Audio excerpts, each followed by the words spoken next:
¿Cómo están ustedes? Bienvenidos a una nueva transmisión en vivo de la tercera.com. En esta oportunidad nos encontramos desde la comuna de Huechuraba, en la Cátedra del Futuro. En este ciclo de charlas, hoy nos toca neuroprotección en la comida, lecciones de un gusano y sus bacterias. Estamos para eso con la doctora encargada de la exposición que nos va a contar acerca de esta materia, la doctora Andrea Calixto, quien es encargada también del Centro de Genómica y Bioinformática de Universidad Mayor. Doctora, ¿cómo está? Muy bien, muchas gracias. Gracias por estar con nosotros. Doctora, a ver si nos puede contar de qué se trata esta neuroprotección en la comida. Nosotros estudiamos un animal que se alimenta de bacterias y las bacterias por ende son tanto su microbioma, es decir, las bacterias que lo habitan, como también su comida. Por lo tanto, eso nos permite estudiar los dos factores a la vez. Neuroprotección se refiere al hecho que el gusano tiene neuronas dañadas en su sistema nervioso, es decir, el cerebro del gusano tiene un daño producido previamente, y lo que nosotros estudiamos es cómo la dieta de este animalito cambia el futuro de esta neurona, cómo las distintas bacterias que él consume cambian la velocidad a la que esta neurona se muere o si no se muere, porque también la podemos proteger. En ese sentido, yo le preguntaba hace unos momentos por qué investigar un gusano. Este es un gusano bastante conocido, es un animal hermafrodita que tiene amplias ventajas desde el punto de vista de los estudios genéticos que se pueden hacer en él, que tiene aproximadamente 40 años de existencia en el mundo de los modelos animales. Es un animal extremadamente bien conocido y por eso que es un buen modo de estudio de una pregunta complicada para poder llegar hasta las profundidades. Yo estudié este gusano durante mi doctorado y me he dedicado a eso desde entonces. Y soy parte de una comunidad que contribuye al conocimiento de este animal y entre todos nosotros aportamos a hacerlo un mejor modelo cada vez. Doctora, hablábamos también fuera de micrófono sobre el conocimiento, la relevancia del saber, del conocer. También hablábamos un poco de lo menoscabado también que está este concepto. Claro, sería lindo volver a la pregunta de por qué nos interesamos en lo que nos interesamos individualmente. Yo creo que eso tiene un valor en cada persona sabe lo que le interesa y la curiosidad en mi vida particular tiene un valor grandísimo porque es lo que te motiva a estar despierto cada día, a trabajar, a estudiar, a comunicarte con los demás. En mi opinión, la curiosidad es algo que hay que subirle el perfil, hay que valorizarla más. Es muy natural para los humanos ser curiosos. Los niños son curiosos y eso es algo que deberíamos fomentar cada vez más porque de la curiosidad es que nace el conocimiento y el conocimiento es saludable. Bien, doctora, le agradezco haber estado con nosotros, le damos paso a su exposición, muchas gracias. Gracias a ustedes. Bien, estamos también con el vicerrector de investigación, Patricio Manque, de la Universidad Mayor, por supuesto. ¿Cómo está, Patricio? Bien, bien, súper feliz. Bueno, cuéntanos, Patricio, un poco de la relevancia, de lo que podrías destacar de estos espacios de charla, de conversación acerca de investigación científica. Claro. Mira, estos espacios tienen varios objetivos. El primero de ellos tiene que ver con la idea de poder difundir lo que hacemos como científicos, ¿no es cierto? Yo también soy un científico y mostrar un poco lo que hacemos. Segundo, es mostrarle a los estudiantes cómo ocurre el proceso de la investigación, desde la curiosidad, la pregunta, a comprobarlo experimentalmente, a después eso transformarlo en conocimiento. Y tercero, abrir una oportunidad de debate junto con toda la gente, con la comunidad en general, con los estudiantes, con los miembros de la comunidad en general, de cómo se hace ciencia, si tienen preguntas y cómo poder acercar este conocimiento que alguna vez es un poco árido, acercarlo a la gente. En ese sentido, hoy en día, ¿tú crees que avanzamos como país en materia de discusión, de debate, en términos de la evolución de la investigación? Yo creo que hoy día hay más ciencia que nunca en la historia de Chile, digamos. Yo creo que, pero necesitamos mucho más. Yo creo que tenemos que ir eliminando un poco todos estos conocimientos medio pseudocientíficos, irlos reemplazando por expertos. Hay gente que estudia los temas efectivamente y se estudian con... La ciencia tiene la gracia que no es una percepción, es un método científico que es riguroso, que se basa en datos, que son conclusiones que además son comprobadas por la comunidad en general. Por lo tanto, yo creo que estamos aumentando y yo creo que tenemos que avanzar mucho más rápido. Gracias, Patricio. No, gracias a ti. Bien, seguimos entonces en esta transmisión en vivo de latercera.com. Los dejamos a continuación entonces con la exposición. Quédense con nosotros en este ciclo de las cátedras del futuro de la Universidad Mayor.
Buenos días.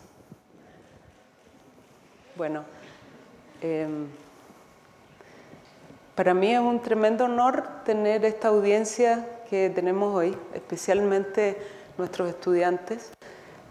Y también quiero dar las gracias a los organizadores de este evento por el privilegio de tener esta tribuna para mí sola hoy. Yo les voy a contar acerca de la relación del gusano con la comida que él tiene, que son bacterias. Por lo tanto, esta es una historia de gusanos con bacterias. Y también quisiera recalcar que nuestra motivación, si bien después podemos lograr cosas que sean usables, nuestra motivación está fuertemente gatillada por la curiosidad. Por lo tanto, ese es el mensaje que yo les quiero transmitir, dado que además tenemos el privilegio de contar con tantos muchachos y muchachas jóvenes hoy. Está dedicada a nuestras niñas, a nuestros niños y a nuestros estudiantes. Y aquí hay una frase que para mí significa mucho, que es de un poeta cubano con el cual yo me crié, que es José Martí, y él dijo: para los niños trabajamos porque los niños son los que saben querer, los niños son la esperanza del mundo. Y yo quisiera decir que los niños son la esperanza de la ciencia también. Así que muchas gracias por estar aquí. Bueno, los primeros organismos que habitaron la Tierra fueron las bacterias. Y eso fue hace mucho tiempo, fue hace aproximadamente 4 billones de años atrás. Y luego se les unieron otros animales y plantas y algas, como los nemátodos, por ejemplo, los hongos, que ustedes los pueden ver aquí. Aquí hay algas, Estos son gusanos que viven en las profundidades de la Tierra. Y nosotros aparecimos mucho después. Es decir, nosotros somos bastante jóvenes en la historia de la Tierra. Estos organismos son los que dominaron por la mayor parte del tiempo. Esto quiere decir que estuvieron juntos por una gran cantidad de años, ¿sí? Y esta unión hizo también que se desarrollaran y que evolucionaran juntos. Por lo tanto, cuando uno quiere estudiar la biología de un animal o de una planta, nunca la puede separar de la historia de los organismos que lo rodean. En el caso nuestro nos vamos a dedicar a las bacterias, pero no son los únicos organismos. Por ejemplo, si ustedes ven este gusano que fue descubierto a 1.4 kilómetros de las profundidades de la Tierra en una mina en Sudáfrica, está viviendo en un lugar donde no se sabía que había vida. Si ustedes pueden ver, esto es un biofilm de bacterias y aquí ustedes pueden identificar células individuales. Las microalgas también viven junto con bacterias y las necesitan para poder vivir, ¿sí? Estos son simbiontes. Y este es el intestino de cualquiera de nosotros, que está lleno de múltiples bacterias. Nosotros los humanos estamos habitados por un microbioma extremadamente extenso y complejo. El número preciso de la relación entre los microbios que nos habitan y las células humanas no está definido, pero en algunos casos de la literatura ustedes van a poder encontrar que hay 10 microbios por cada célula humana, en otros 3 a 1, y el número que he encontrado que parece ser más fehaciente últimamente es que por cada célula humana hay un microbio, lo cual es mucho, ¿sí? Las bacterias que nos habitan son sumamente importantes para entrenar nuestro sistema inmune, también nos contribuyen con nutrientes esenciales, regulan nuestros niveles de glucosa y también nuestro metabolismo. Pero el microbioma cambia y esto es sumamente importante porque nosotros podemos hacer algo para poder criar algunos de nuestros microbios, favorecer la presencia de unos y desfavorecer la presencia de otros. El embarazo es una de las razones que cambia muchísimo el microbioma, el estrés, la ingesta de drogas y medicamentos y, por supuesto, la dieta. Y este es el punto donde yo me voy a enfocar. La pregunta que nace de esta introducción es cómo las bacterias que viven en nuestro cuerpo afectan nuestra salud. Bien, las bacterias que residen en el intestino se sabe que modulan la función cerebral, ¿sí? Y la función cerebral está relacionada con la habilidad de las neuronas de morir y también de regenerar. Ahora, la pregunta realmente compleja aquí es cómo se estudia esto. Yo ya les dije que el microbioma es extremadamente diverso y si nos enfocamos en el microbioma humano es aún más diverso. Por ejemplo, aquí hay una foto del Helicobacter pylori que fundamentalmente habita en el estómago y hay una gran cantidad de microorganismos que habitan el intestino, ¿sí? Quiero hacer un especial foco a la Escherichia coli porque la Escherichia coli es una bacteria modelo que nos va a servir en nuestro estudio que yo les voy a explicar a continuación. Se calcula que aproximadamente entre 300 y 1000 especies distintas viven en nuestros intestinos. Eso es una complejidad astronómica. Muy difícil estudiar un ecosistema con esa complejidad. Entonces, la historia mía es una historia de la búsqueda de la simpleza para responder estas preguntas. Y que bueno, espero también convencerlos de que de alguna manera es la belleza de la simpleza. Los humanos y los gusanos tenemos mucho en común y uno de los pioneros en definir esta realidad fue John Sulston, uno de los pioneros de los estudios realizados en C. elegans. Él era el director del Sanger Center cuando se empezó a pensar en secuenciar el genoma humano. El piloto del genoma humano fue C. elegans y por lo tanto C. elegans fue el primer animal secuenciado. Tomó en ese tiempo aproximadamente 12 años, ¿sí? En una entrevista John Salston dijo algo que me gustó y que lo quise poner aquí, que dice: el humilde gusano resulta ser uno de nosotros. ¿Por qué? Bueno, el gusano y los humanos tienen aproximadamente el mismo número de genes. De esos genes, aproximadamente el 40% cumplen exactamente la misma función. ¿Sí? Ustedes pueden encontrar el gen en el humano y el mismo gen en el gusano. E importantemente comparten las bases genéticas de las enfermedades en los humanos. Por lo tanto, el gusano se ha usado para estudiar muchísimas enfermedades que nos afectan a nosotros. Una de ellas es la neurodegeneración, de la cual les voy a hablar hoy. Otro avance técnico muy relevante para hacer del gusano un excelente modelo es que también el propio John Salston se dedicó a estudiar el linaje celular de cada una de las células del gusano, que está aquí abajo. ¿Sí? El gusano tiene 959 células, siempre son las mismas células, el mismo número, y las mismas células dan origen a las mismas otras células. Por lo tanto, a eso es lo que le llamamos el linaje celular conocido.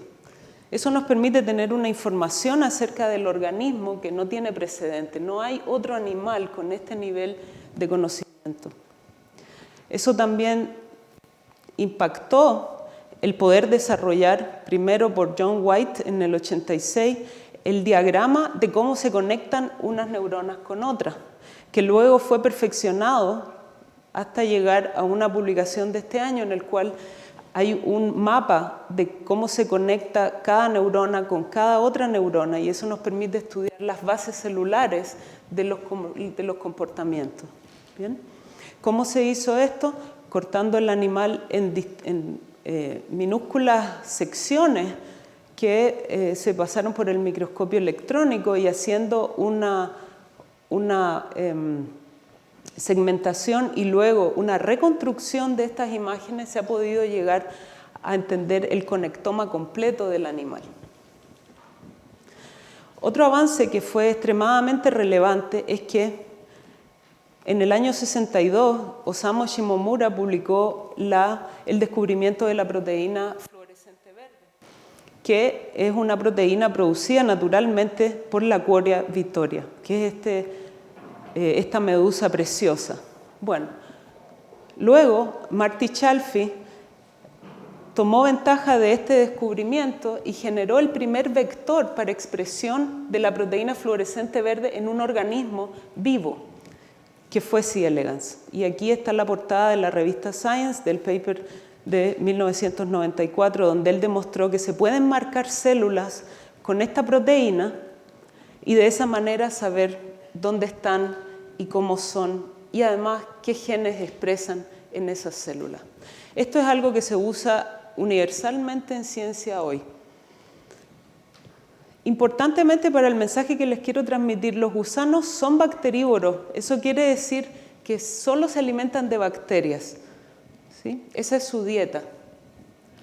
Pero dentro de eso no son selectivos. Comen cualquier bacteria que les quepa en la boca. Aquí está la boca del gusano, que es aproximadamente del mismo diámetro que una bacteria de un tamaño promedio. Esta foto ilustra en rojo el microbioma de C. elegans. Esto que está aquí son bacterias pintadas de color rojo a lo largo del intestino del animal. Estos son son las células germinales y estas son las células hipodermales. En rojo está enteramente el intestino lleno de bacterias. Y yo les había dicho que el intestino humano tiene entre 300 y 1000 especies diferentes. El gusano, en una escala más modesta, se han encontrado más de 25 especies conocidas y muchas otras que son desconocidas aún. ¿Sí? Ahora, el gusano puede consumir cualquier bacteria. Dentro de eso podemos trabajar y tratar de conocer su microbioma natural, que es cuáles son las bacterias que normalmente lo habitan en su medio natural, como por ejemplo los jardines de esta universidad.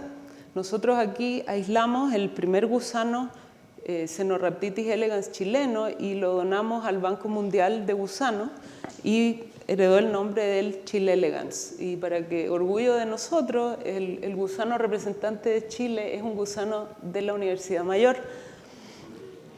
El gusano también come patógenos, lo cual nos sirve para estudiar enfermedades humanas. El gusano se come las bacterias que nos infectan a nosotros, como por ejemplo la Pseudomonas aeruginosa. Y también tenemos cepas de laboratorio que son cepas entrenadas para que no maten al animal. Son cepas destinadas para funcionar como comida. Y ahí está la Escherichia coli de la cual les hablé hace un rato atrás, que es una bacteria modelo. ¿Cuál es la gran brillantez de este modelo? Es que tanto la bacteria como el gusano son genéticamente manipulables. Por lo tanto, podemos entender cuáles son los componentes de la bacteria que están afectando los componentes del gusano uno a la vez. ¿Bien? Acuérdense que estamos en la búsqueda del modelo simple. ¿Bien?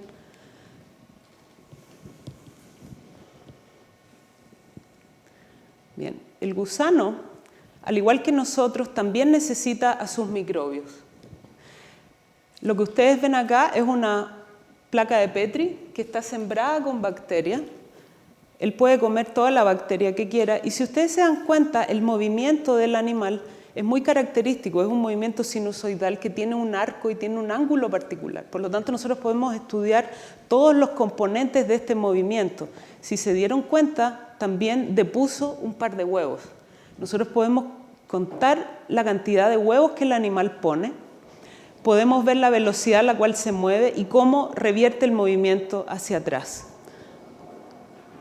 También podemos medir cuánto se demora en alcanzar la adultez y también podemos medir cuánto tiempo vive. El gusano vive naturalmente en esta bacteria, que es una Escherichia coli, 15 días.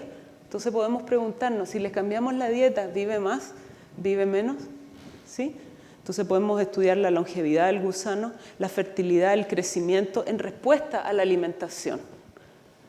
Y algo que nos interesa en particular a nosotros es la conducta del animal y la neuroprotección. La neuroprotección se refiere a la protección de las neuronas que están dañadas en el animal y yo les voy a explicar el modelo que nosotros utilizamos.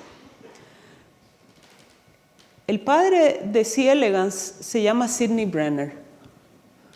Sidney Brenner empezó a trabajar en C. elegans en 1974 y él eligió como comida para el gusano a una Escherichia coli. Una Escherichia coli particular que se llama OP50, que ustedes la van a ver bastante a lo largo de esta charla. Esta es la comida ordinaria del animal. ¿Bien? Y como ustedes pueden ver acá, es una bacteria blanquecina que crece sobre una placa de Petri. Nunca se desborda, nunca enferma al animal. Por lo tanto, en ese momento, para Sidney Brenner, fue la bacteria adecuada para darle de comer. Esto es en el 1974, muy previo al desarrollo del conocimiento que nos lleva hoy a entender que la dieta sí es relevante y que las bacterias son importantísimas en todos los fenómenos que nos conciernen y en nuestra fisiología.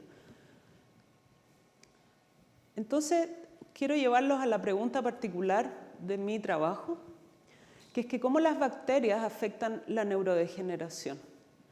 Y lo que hacemos en este modelo, respondiendo a la pregunta ¿cómo se estudia esto?, es utilizar las bacterias residentes en el intestino una a la vez y cómo modela al organismo completo, que es el gusano. Y mirando a una sola neurona, estudiamos cómo esta dieta afecta la muerte y la regeneración neuronal. Les voy a presentar las células que utilizamos para estudiar este fenómeno. Primero, el animal tiene 959 células de manera invariable, sus hijos van a tener 959 células y así sucesivamente. Esto es una foto de Nomarsky que les permite ver a ustedes todos los relieves del cuerpo. Por lo tanto, este es el intestino, esta es la gónada, estos son los embriones que están siendo depuestos. Aquí está la cabeza, la boca, la faringe. Dentro de esas 959 células, 302 son neuronas. Es decir, un tercio de las células son el sistema nervioso del animal. La gran mayoría se encuentra en la cabeza, que es el cerebro del gusano.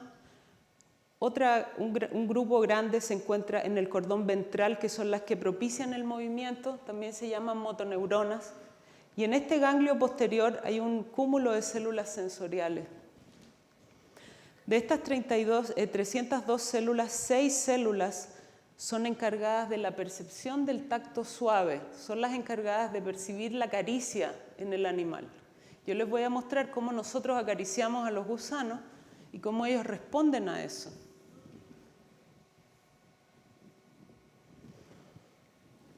Nosotros los acariciamos con una pestaña. Fíjense, los tocamos en la cabeza y se retractan, los tocamos en la cola y avanzan. Es decir, la caricia que nosotros le llamamos, realmente ellos no lo sienten tanto como una caricia y se van. Pero uno puede contar esto, uno puede contar cuántas veces el animal ha respondido. Y un animal de tipo silvestre, es decir, un animal sano, responde todas las veces que uno lo toca. Sin embargo, un animal que tiene un defecto en cualquiera de estas neuronas ya no responde. Como se puede observar aquí, este gusano se vuelve completamente indiferente. Él tiene la habilidad de moverse, no es que esté inmóvil, sin embargo, él se mueve de acuerdo a su reloj interior, no al tacto que nosotros le estamos aplicando. Por lo tanto, son animales insensibles al tacto. Y esto refleja un defecto en cualquiera de estas células. Ahora, ¿para qué le sirve al gusano percibir el tacto? No los gusanos del laboratorio, porque en el laboratorio nosotros no los exponemos a los hongos, ¿sí? Pero allá afuera sí están expuestos a muchos predadores y dentro de esos predadores el hongo es uno de los más prevalentes. Si ustedes se fijan, esto es un anillo contráctil del hongo y el gusano se va a meter por ese anillo. Y el hongo, ¿qué es lo que hace?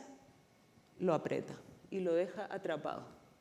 Los gusanos que tienen defectos en la mecanotransducción son presas fáciles y no sobreviven en los ambientes externos. En el laboratorio nosotros procuramos no hacerles esto, pero allá afuera no sabemos. Entonces, la percepción del tacto es un mecanismo fundamental para escapar de los predadores. Así es como quedan después los gusanos completamente atrapados por las hifas del hongo y finalmente el hongo se lo come. ¿Sí? ¿Cuál es el modelo molecular de la neurodegeneración? Y esto es importante porque este es el estímulo que causa que la neurona se muera. La razón por la cual estas neuronas funcionan es porque tienen una proteína en la membrana que es un canal. Este canal es un canal de iones, ¿sí? En particular del ion sodio, que se abre cuando nosotros tocamos al gusano. Ustedes recuerdan el video donde lo tocábamos con una pestaña. Bueno, esa pestaña lo que causa es una presión sobre la piel del animal y la neurona se deforma. Y al deformarse la neurona, este canal, que es un canal mecanosensorial, percibe el cambio de presión y se abre permitiendo el paso del sodio. Y eso es lo que finalmente desencadena la respuesta de huir del animal. ¿Bien? Ahora, este canal se abre y se cierra. Y así es como funciona la habilidad de percibir. Los canales nuestros funcionan exactamente de esta forma. Y entonces cuando esto pasa, las neuronas se ven intactas como ustedes ven aquí. Sin embargo, cuando este canal, que se llama MEC4, está mutado de manera que el canal ya no se cierra, entonces la entrada de sodio es permanente y el flujo de los iones sodio desarma la homeostasis celular. Y junto con el sodio también entran iones calcio.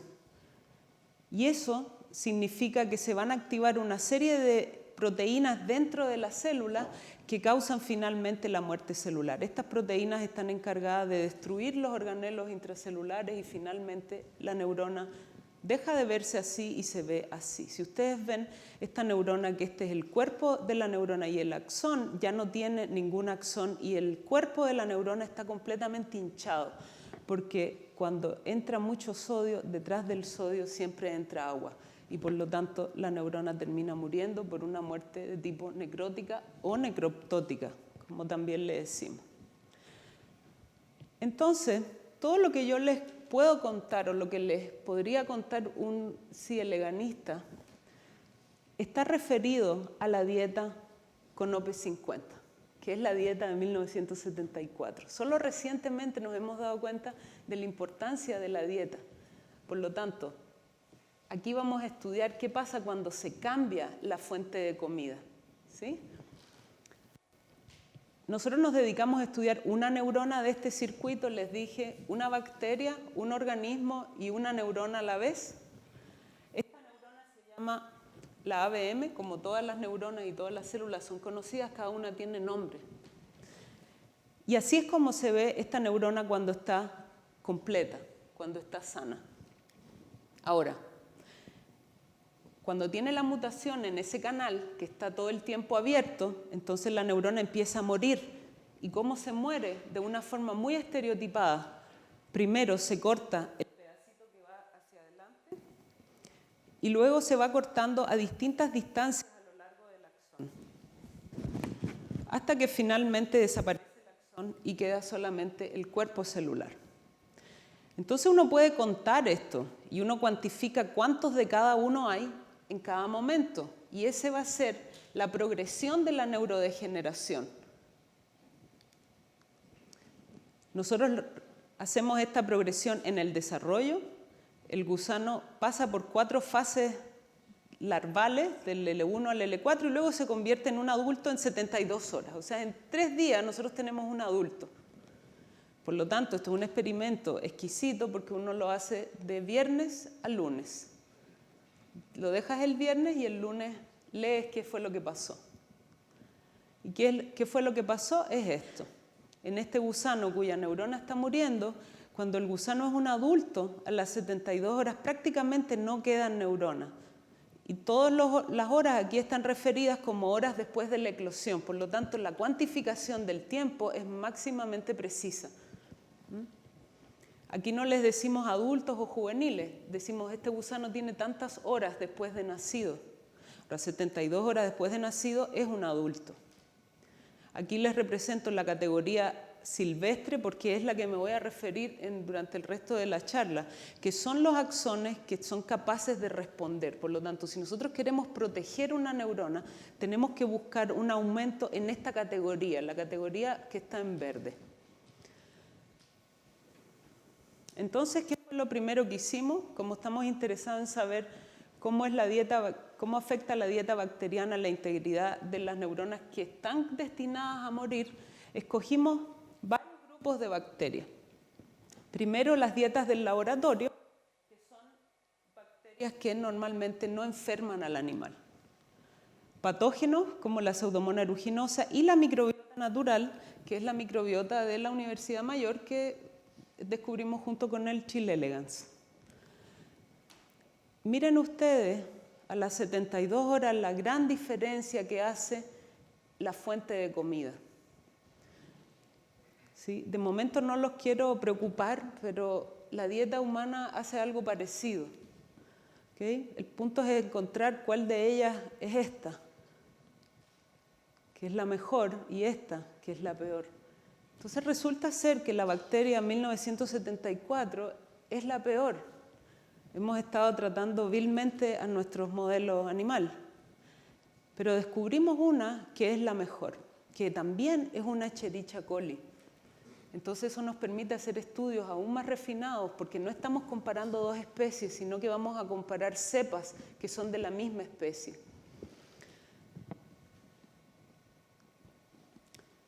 Para encontrar cuáles son las moléculas bacterianas que causan la neuroprotección, porque finalmente nosotros queremos saber qué es lo que hay aquí que provoca que ahora las neuronas se protejan, de manera que también lo podemos hacer un conocimiento generalizable. Lo primero que hicimos fue tomar analizar el genoma de estas bacterias. Es decir, comparamos entre estas dos bacterias, la mejor y la peor, cómo son los genes de cada una, qué cosa es diferente que nos puede dar cuenta de la protección. Después analizamos los transcriptomas, que son la mirada al ARN, si este es el ADN, que es doble catenario, el ARN es monocatenario y refleja la expresión de este genoma. Ahora, si ustedes todavía no han pasado esta materia en la escuela, les traje un ejemplo. Una neurona y un linfocito tienen exactamente el mismo ADN. Sin embargo, miren qué diferentes son. Esa diferencia está dada por la expresión de los genes que cada una tiene y es la que hace que la neurona sea tan distinta de un linfocito, pero el ADN de esas neuronas es idéntico con ese linfocito. Y el tercer nivel que nosotros exploramos es el metaboloma, que son los metabolitos. Para explicar un poco más, son moléculas pequeñas y ustedes deben haber oído hablar de estas, que son vitaminas, el alcohol, aminoácidos, etc. Todo eso son metabolitos, que son el producto del metabolismo de un organismo. Entonces nosotros comparamos a la mala con la buena en estos 3 puntos de vista, para encontrar qué es lo que tiene la buena, que da cuenta de la protección de las neuronas. Lo que encontramos, tanto mirando los genomas como los transcriptomas, es que hay una enzima que es distinta, que se llama la descarboxilasa del ácido glutámico, que también se conoce como GAD. Esta es una enzima que normalmente existe en los cerebros de todos nosotros, pero también existe en las bacterias. De hecho, existe mucho más en las bacterias que en los cerebros de nosotros. La descarboxilasa de ácido glutámico está encargada de tomar el glutamato, que es un neurotransmisor también, pero también muy presente en las bacterias, y transformarlo en GABA, ¿sí? El GABA tiene un nombre bien largo, entonces le vamos a llamar GABA por ahora. Es un neurotransmisor sumamente importante en la transmisión inhibitoria en los cerebros grandes como los nuestros y en casi todos los animales. El glutamato, por su parte, es un neurotransmisor de tipo excitatorio. ¿Bien? Entonces, esta enzima transforma el glutamato a GABA y hay otra proteína que también apareció expresada mucho más en la bacteria buena que en la mala, que es este transportador. Y este es un transportador de tipo antiporte que entra glutamato y saca GABA. Entonces, estos dos son la pareja perfecta. Y hay otra proteína que es el regulador transcripcional de todos estos, que también está expresado positivamente. Es decir, la bacteria buena tiene el sistema para producir GABA elevado con respecto a la bacteria mala. Entonces, ¿cuál era la propuesta lógica? Es ver si ahora nosotros, sacando esta enzima, convertimos a la bacteria buena en una bacteria mala. ¿Sí?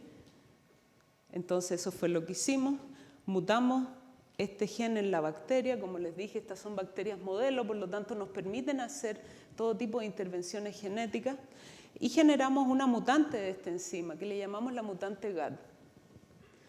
Y cuando nos preguntamos qué pasa con la neuroprotección, efectivamente el mutante GAD ahora no protege. Si se dan cuenta, es muy distinto de la bacteria buena.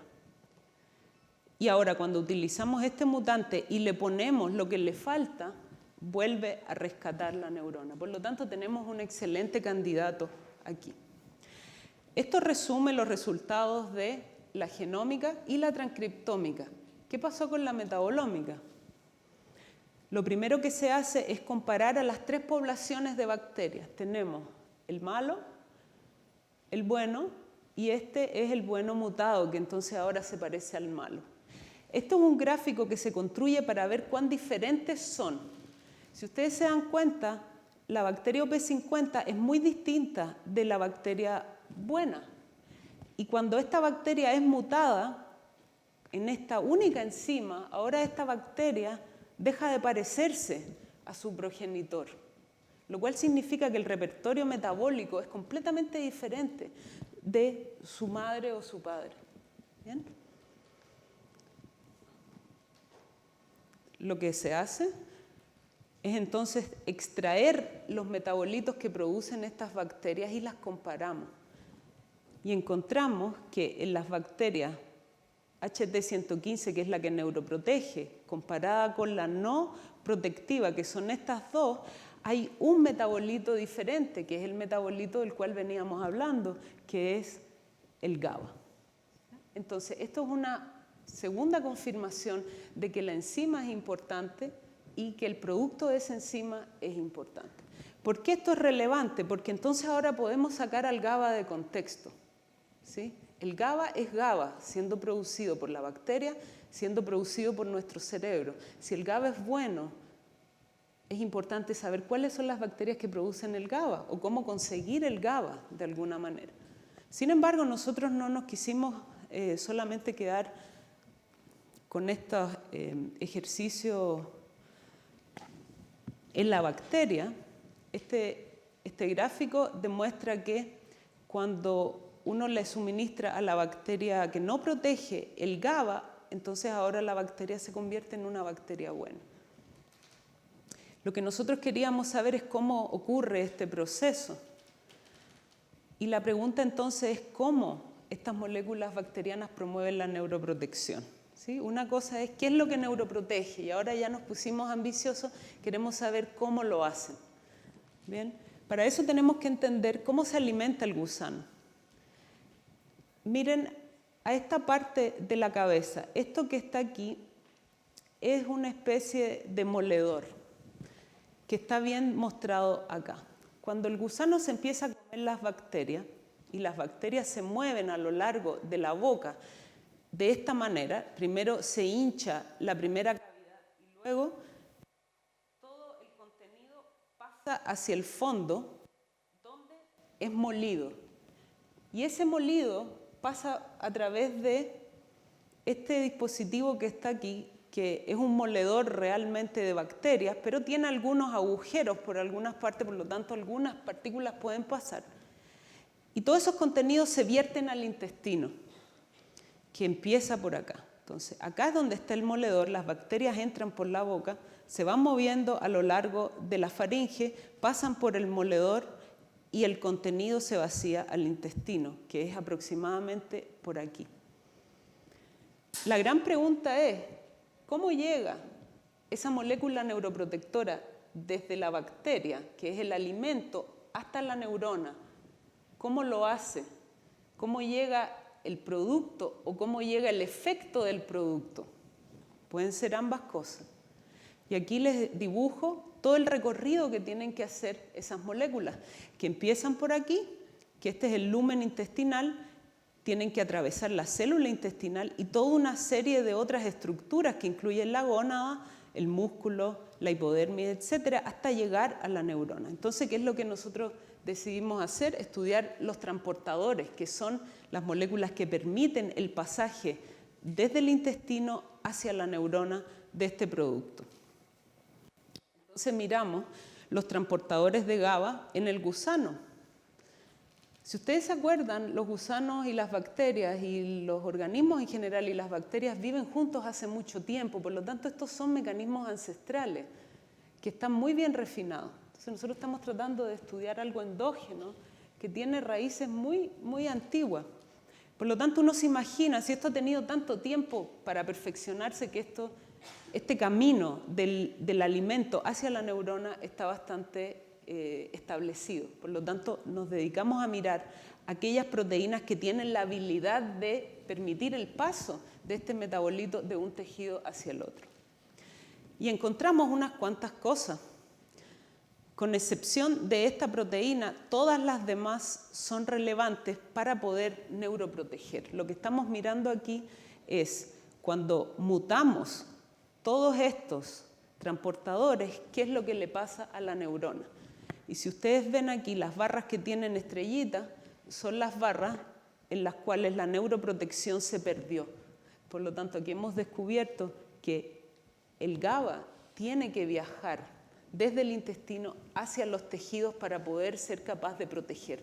No es solamente tener la molécula en el intestino, tiene que ser capaz de viajar y de impactar otros tejidos antes de poder causar la neuroprotección. Una de las cosas importantes a mirar cuando uno está estudiando fenómenos en el gusano, justamente para poder explicar cómo el gusano es importante en estudiar fenómenos de la salud en humanos, es por ejemplo estudiar genes ortólogos. El receptor de insulina es uno de esos genes ortólogos muy importantes porque es muy relevante para el desarrollo de la diabetes. ¿Bien? Entonces nosotros miramos qué pasa al receptor de insulina y la cascada arriba abajo del receptor de insulina cuando alimentamos al gusano con la dieta beneficiosa. Y aquí hay una proteína clave que hay que mirar, que también tiene un ortólogo en humanos que se llama FOXO, que es una proteína que se mueve al núcleo y en el núcleo produce la transcripción o la producción de muchas otras proteínas que son requeridas para la resistencia al estrés. La célula que está muriendo está particularmente estresada, por lo tanto, la expresión de estos genes es crucial. ¿Bien? Y lo que nosotros hicimos fue ver cómo en la dieta ordinaria no hay movimiento de esta proteína al núcleo, mientras que en la dieta positiva hay movimiento de esta proteína al núcleo, que se cuantifica con estas bolitas que ustedes ven acá. Este es el núcleo de la célula y ese es el nucleolo. Acá se ve mucho más claramente y eso se cuenta. ¿Cuántos núcleos hay prendidos? Y entonces uno dice, sí, esta dieta promueve la translocación de esta proteína al núcleo. Y lo otro que uno hace cuando tiene las herramientas genéticas es totalmente eliminar la proteína para ver si esta proteína es importante en la neuroprotección. Si ustedes se dan cuenta aquí, mientras que la dieta buena protege, cuando le damos la misma dieta buena pero en un mutante de este factor FOXO, entonces ahora no hay protección.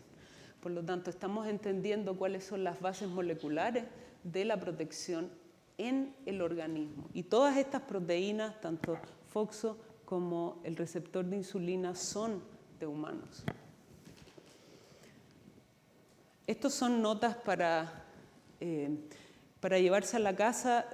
No sé si se cumpla lo mismo en gusanos que en humanos, pero es una buena pregunta. ¿Sí? Lo que nosotros quisimos saber es cuál es la edad a la cual hasta cuándo uno puede comer comida mala o cuándo puede dejar de comer comida buena. Entonces, lo primero que hicimos fue comparar con los animales que siempre están comiendo la comida buena, por acá están los animales que siempre están comiendo comida mala, y le dimos 6 horas de la comida buena al gusano y después lo pasamos a la comida mala, que es este triángulo que está en naranjo.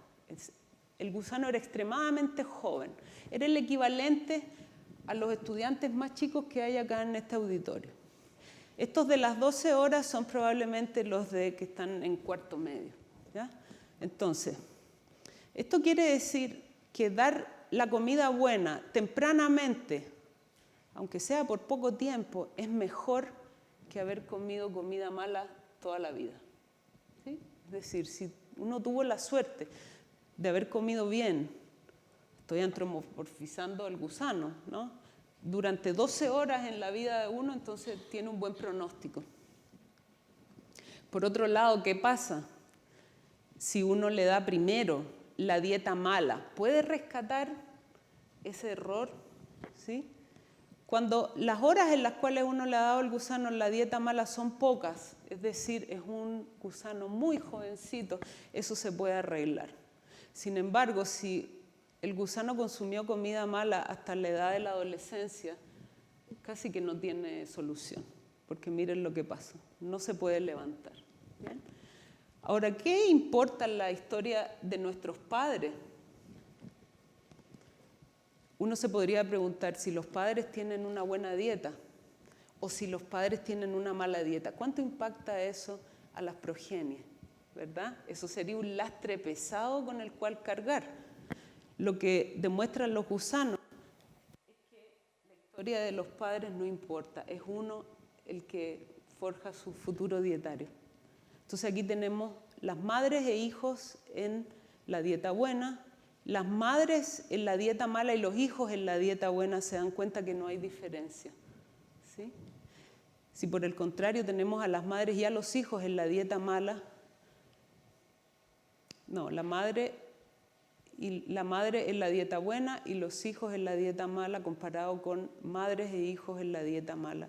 Si se dan cuenta, lo que ocurre es respuesta a la dieta en cuestión del organismo que estamos mirando. Es decir, la historia de los parentales no incluye el pronóstico de la protección neuronal.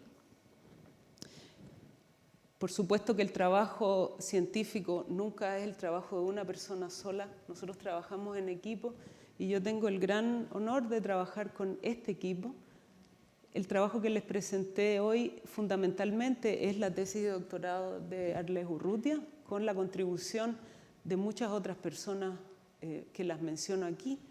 Sin el financiamiento no podemos trabajar. Hemos tenido el apoyo de instituciones muy importantes como por ejemplo el Instituto de Biología Molecular de Rosario, que nos hicieron todo el trabajo de la metabolómica. Por supuesto que este trabajo se desarrolla en el Centro de Genómica y Bioinformática aquí en la universidad, pero no quiero terminar aún sin decirles que los gusanos, al igual que las bacterias, se han adaptado a todos los entornos, ¿sí?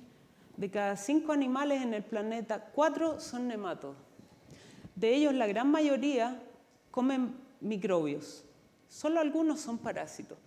Pueden ser parásitos de humanos, pueden ser parásitos de plantas, de otros gusanos también. Y quiero terminar con el poema del primer padre de los gusanos, que fue Nathan Cobb, que dice: si toda la materia en el universo, exceptuando los nemátodos, desapareciera, nuestro mundo aún sería reconocible. Y si entonces lo investigáramos, nos encontraríamos con sus montañas, sus montes, sus valles, sus ríos, sus lagos y sus océanos representados por un film o una película de nemátodos. Entonces quiero terminar diciéndoles que vivimos en un mundo de gusanos. Muchas gracias.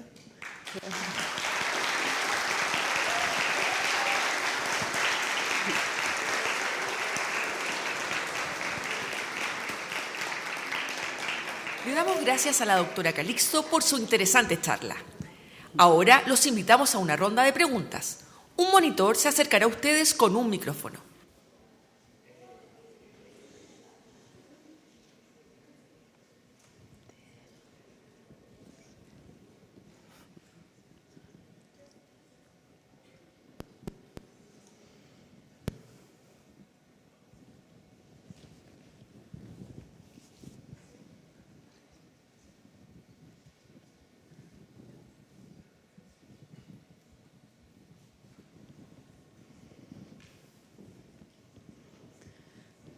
Hola.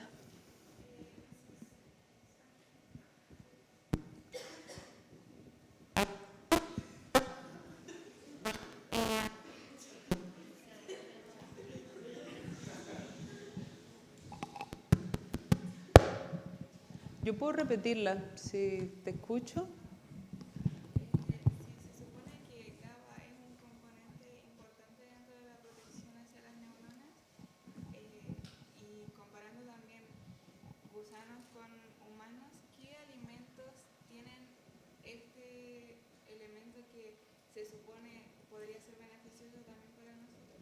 Súper bien. Ella pregunta que si el GABA es beneficioso, y nosotros también necesitamos, las bacterias como nosotros tenemos GABA en algún lugar de nuestro organismo, ¿cuáles son los alimentos o dónde se puede encontrar el GABA? ¿Sí? El GABA se vende en una formulación. De hecho, el GABA se vende antes de saber para qué sirve realmente. Ahí lo venden por Amazon en un frasco, ¿sí? Esa es la formulación más pura, ¿sí? Hay GABA ahí presente en distintas cosas, pero los principales productores de GABA son las bacterias, ¿sí? Son como las mejores fábricas de GABA, porque es complicado para mí responderte qué alimento o qué producto tiene GABA, porque todos esos alimentos o productos tienen además otras cosas, ¿sí?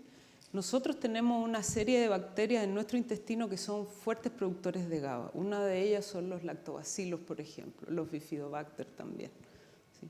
Entonces esos son realmente los repositorios más importantes de GABA a los cuales podemos acceder. Es decir, si tú quisieras, y no estoy diciendo que lo hagas, pero si tú quisieras favorecer tu propio consumo de GABA, deberías favorecer la producción de esas bacterias. ¿Te respondí? ¿Más preguntas?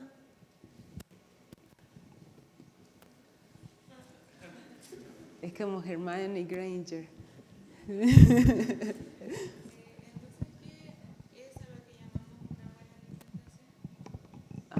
Es una pregunta extraordinaria. Mira, yo te voy a dar, realmente esto está circunscrito a lo que yo creo. Ella pregunta a qué llamamos una buena alimentación. Es una pregunta muy difícil, ¿sí? Porque todos nosotros somos distintos y es imposible dar una receta que le sirva a todos por igual. Es decir, eso es una de las razones por las cuales nosotros somos malos para hacer experimentos con nosotros, porque todos nosotros somos diferentes. Entonces, mi trabajo me lleva a pensar que realmente tú lo que estás haciendo es alimentar a tu microbioma y que tu microbioma en función de su composición te puede favorecer un proceso u otro, ¿sí? Por lo tanto, en estricto rigor yo no te puedo decir cuál es la mejor dieta.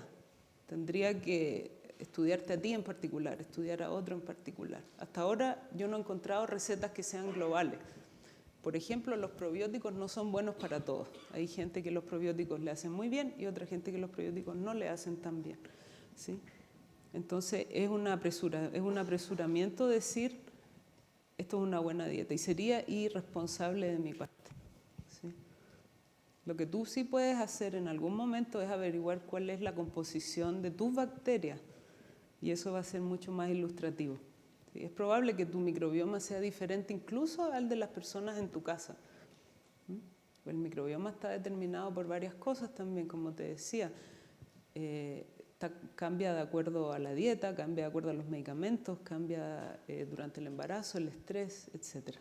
¿Sí? Yo sé que te di la respuesta de catálogo, pero no te la puedo dar responsablemente.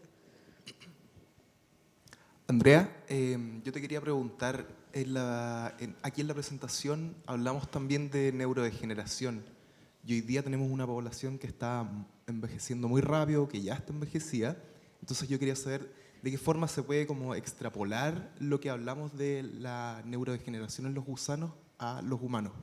¿Hay alguna fórmula o eso es parte de lo que se está estudiando?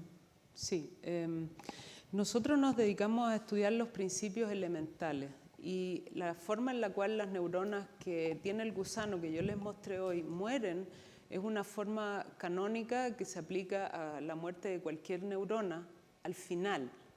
Puede ser que la neurona esté afectada por la sobreexpresión de una proteína, por la acumulación de otras proteínas, etc. Pero el fenómeno final, molecularmente hablando, es muy similar y no es distinto de los gusanos, de los ratones, de los humanos. ¿Sí? Esa similitud se ha estudiado mucho entre gusanos y ratones, especialmente. Nosotros también hemos contribuido con eso. Por lo tanto, desde el punto de vista del proceso que cambia a nivel de las moléculas fundamentales, yo te hablé del receptor de insulina, de FOXO, hablamos de los receptores de GABA, todas esas cosas son universales, ¿sí? Por lo tanto, sin querer, este estudio tiene un impacto que es universal y de hecho eso está en la línea con muchas otras investigaciones de que realmente la dieta, y como la dieta impacta a las bacterias que viven con nosotros, finalmente la dieta termina impactando los fenotipos neuronales junto con muchos otros. La dieta es capaz de afectar a través de las bacterias incluso el ánimo y la disposición que uno tiene para padecer distintas enfermedades. Ahora, el cómo ocurre eso es algo que tenemos que estudiarlo y por eso que nosotros, el approach de nosotros, o sea, el acercamiento nuestro ha sido en un formato sencillo, que es una neurona, una bacteria a la vez, un organismo.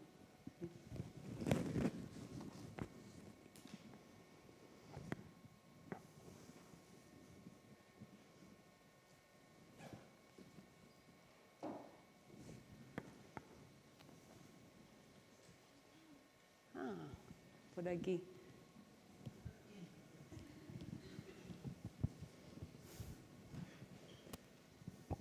Hola, profe, ¿cómo estás? Hola, Natalie. En los gusanos que tuvieron una como mala alimentación con la bacteria mala de 1974, Muy bien. ¿es posible que si tuvieron una neurodegeneración tratarla a pesar de que tuvieron la mala alimentación? Eso no me quedó claro.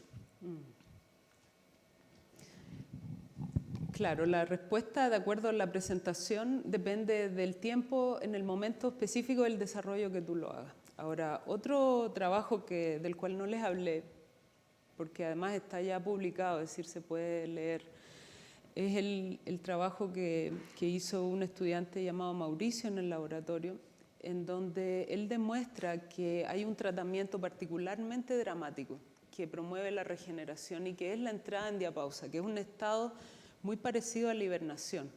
Ese es el estado realmente ideal cuando uno quiere preservar el sistema nervioso, porque no solo no se degenera, sino que además regenera.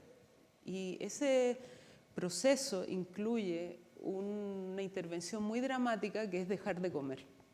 Entonces, la falta de comida en el animal gatilla procesos metabólicos que causan la regeneración de la neurona. Y la regeneración es completa, es decir, es una reconstrucción del circuito incluso que es perfecta, mucho mejor que cambiarle de comida, ¿sí? Eso es lo que yo haría si tuviera que rescatar a uno de mis gusanos. Lo haría hibernar, eso.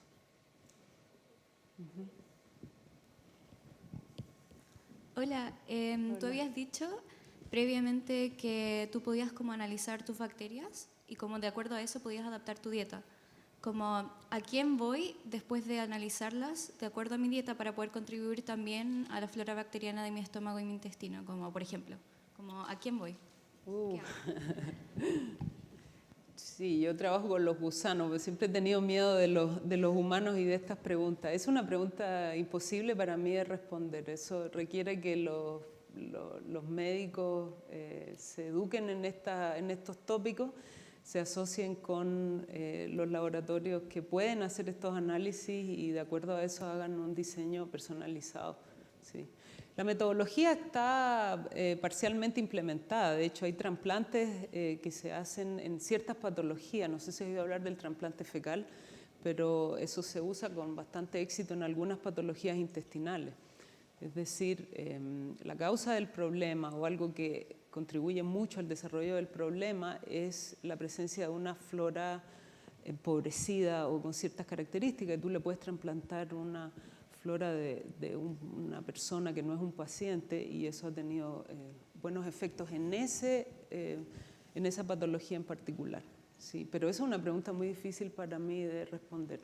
Eso es aún más irresponsable que decirte dónde encontrar el GABA. Sí. Para allá es probablemente donde va el desarrollo de la medicina. Sí.